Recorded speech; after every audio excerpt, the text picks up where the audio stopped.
Assalamu alaikum, Dr Zakir Naik. Je m'appelle Abdul, et aujourd'hui, je voudrais comprendre un point crucial. Beaucoup disent que Jésus serait Dieu, mais je ne trouve nulle part où il dit clairement « Je suis Dieu, adorez-moi ». Pouvez-vous m'éclairer? Docteur Zakir Naik, est-ce que Jésus a réellement dit quelque part, dans toute la Bible, « Je suis Dieu » ou « Adorez-moi » ? Wa alaykum assalam wa rahmatullahi wa barakatuhu Abdur. La réponse est simple. Jamais. Nulle part dans les 66 livres protestants ou les 73 livres catholiques, Jésus ne prononce cette phrase. Pas une seule fois. Mais permets-moi de développer davantage pour que ce soit clair, logique et irréfutable.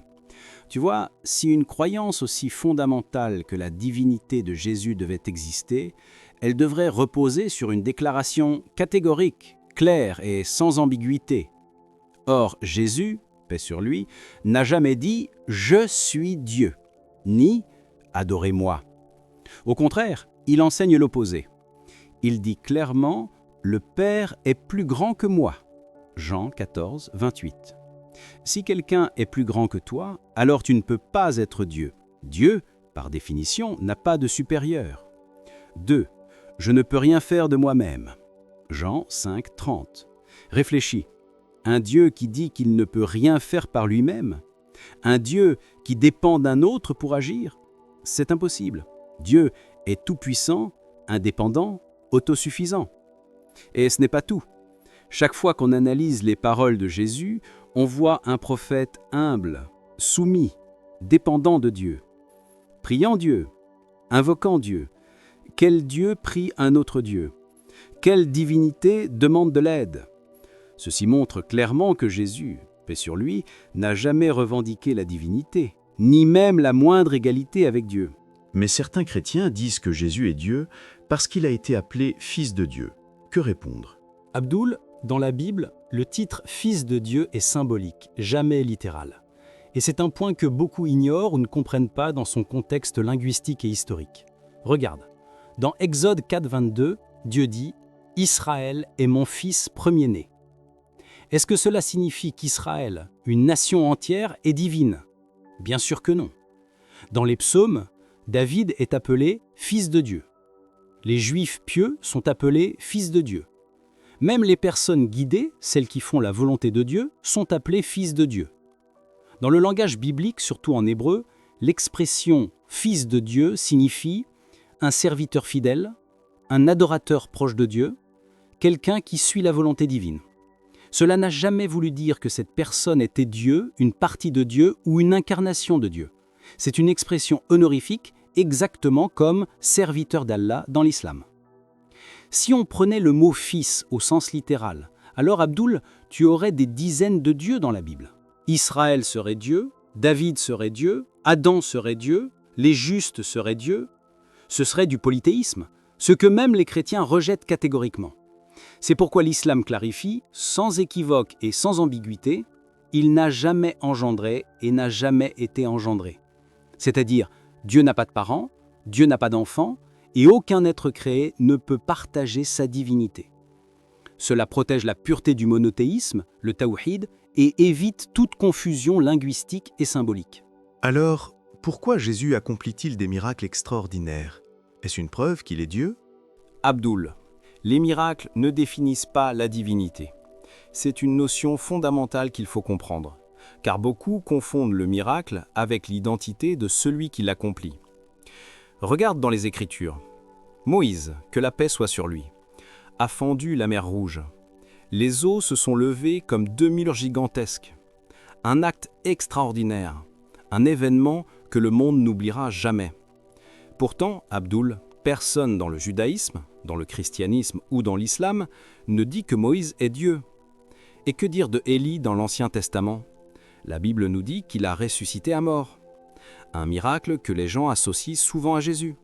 Mais encore une fois, personne ne dit que Élie est Dieu, ni fils de Dieu au sens divin. Les miracles ne prouvent qu'une chose, que Dieu soutient son prophète. Ils sont des signes, pas une identité divine. Et Jésus, Isa ben Mariam, renforce lui-même cette vérité. Dans le Coran, Allah nous rapporte ces paroles. Par la permission de Dieu, Coran 3, 49.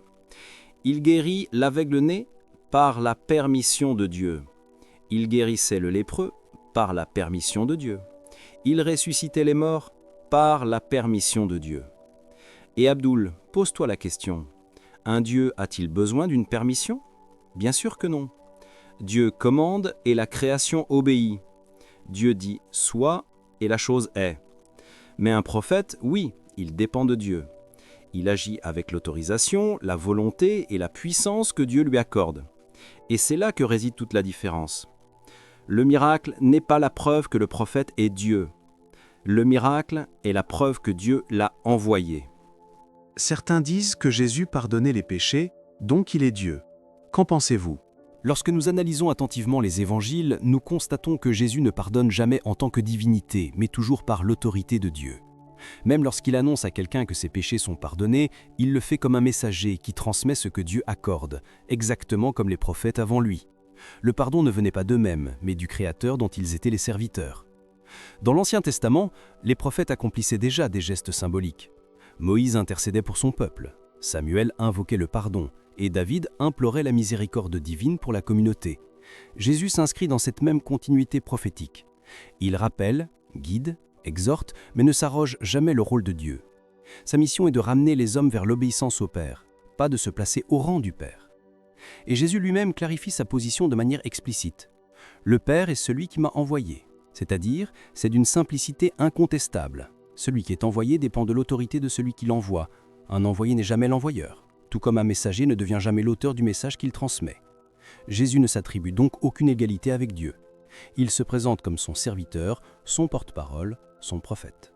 Et quand Jésus dit « Moi et le Père, nous sommes un », Jean 10, 30, n'est-ce pas une preuve de divinité? Non, Abdul, tu dois lire le passage dans son contexte complet, pas isoler un verset. Juste 2 versets plus loin, Jésus précise lui-même ce qu'il veut dire lorsqu'il utilise l'expression « être un ». Il dit clairement « afin qu'il soit un comme nous sommes un ». Jean 17, 21.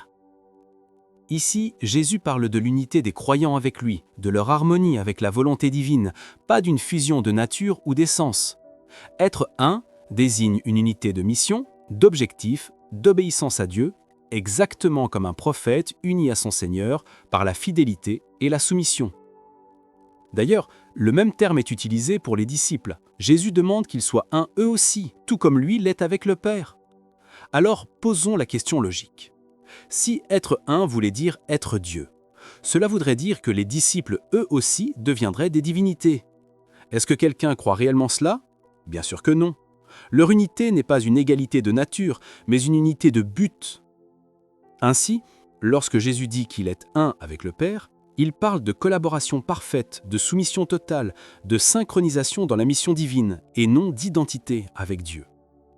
Jésus s'exprime comme tous les prophètes l'ont fait, uni à Dieu par la guidance, l'obéissance et la mission prophétique. Pourquoi Jésus priait-il s'il était Dieu? Un point fondamental, Abdul. Un Dieu véritable ne prie pas. Il ne supplie personne. Il n'a besoin de rien ni de personne. C'est lui qui reçoit les prières, pas celui qui les adresse. Or, dans les évangiles, Jésus prie longuement, intensément, avec humilité et émotion. Il s'agenouille, il se prosterne, il implore. Ce comportement n'est jamais attribué à une divinité dans aucun texte révélé. La Bible elle-même décrit cette scène avec une clarté bouleversante. Il tomba sur sa face et pria. Ce geste, tomber sur son visage, est l'acte d'adoration le plus absolu. C'est le geste même des prophètes, celui d'un serviteur devant son Seigneur. Ce n'est pas le comportement de quelqu'un qui est Dieu, mais de quelqu'un qui adore Dieu. Si Jésus prie, c'est forcément qu'il s'adresse à une autorité supérieure à lui, car celui qui supplie ne peut être égal à celui qu'il supplie. Celui qui cherche de l'aide ne peut être le même que celui qui accorde l'aide, et celui qui s'incline ne peut être adoré en même temps qu'il adore. Toute la scène prouve que Jésus se tourne vers un être plus grand que lui, plus puissant que lui, celui qu'il appelle son Dieu et son Père. Ainsi, la prière de Jésus n'est pas un détail secondaire, c'est une démonstration directe de sa nature de prophète, d'adorateur et de serviteur, et non de divinité. Mais Jésus est-il adoré dans la Bible? Abdul, tu dois comprendre que le mot anglais worship n'a pas un seul sens. Il possède deux usages distincts. D'abord, l'adoration réservée exclusivement à Dieu. Ensuite, la révérence, le respect profond rendu à une figure d'autorité, un prophète ou même un dirigeant. Et lorsque tu lis la Bible dans son contexte linguistique, tu constates que ce même mot est utilisé pour des personnes ordinaires.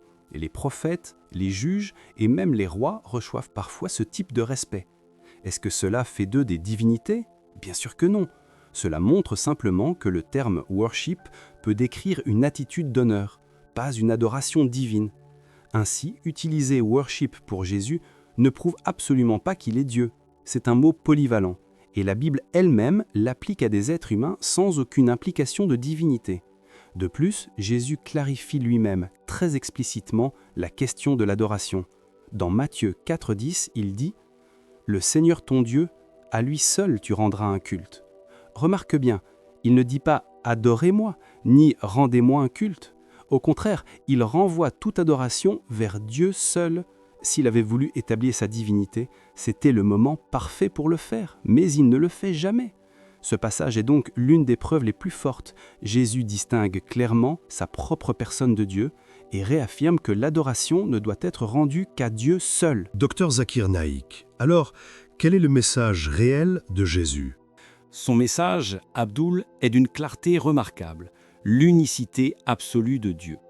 Jésus n'apporte pas une nouvelle théologie, ni un concept inédit. Il confirme exactement le même enseignement que Noé, Abraham, Moïse et Mohammed, que la paix soit sur eux, ont transmis. Dieu est unique, sans égal, sans partenaire, sans division. Et ce n'est pas une interprétation personnelle. Jésus le dit ouvertement dans les évangiles. Lorsqu'on l'interroge sur le premier commandement, il ne parle ni de Trinité, ni de divinité partagée, ni de coégalité. Il répond par l'affirmation la plus pure du monothéisme. Le Seigneur notre Dieu est un. Marc 12, 29. Cette déclaration provient directement du Shema d'Israël, la proclamation fondamentale du judaïsme. Jésus ne change rien à ce message, il le confirme, il le répète, il le renforce. Il ne dit pas « nous sommes trois en un », il ne dit pas « le Père, le Fils et le Saint-Esprit sont une seule essence », il ne parle jamais de Trinité, ni de consubstantialité, ni d'égalité divine. Jésus pointe vers un seul Dieu, celui qu'il appelle son Père et son Seigneur, un Dieu unique digne de toute adoration, un Dieu unique à qui toutes les prières doivent être adressées, un Dieu unique qui envoie les prophètes et qui guide l'humanité. Ainsi, le message de Jésus est en parfaite continuité avec tous les prophètes avant lui. Un seul Dieu, pas trois, pas une trinité. Un seul Dieu digne d'adoration.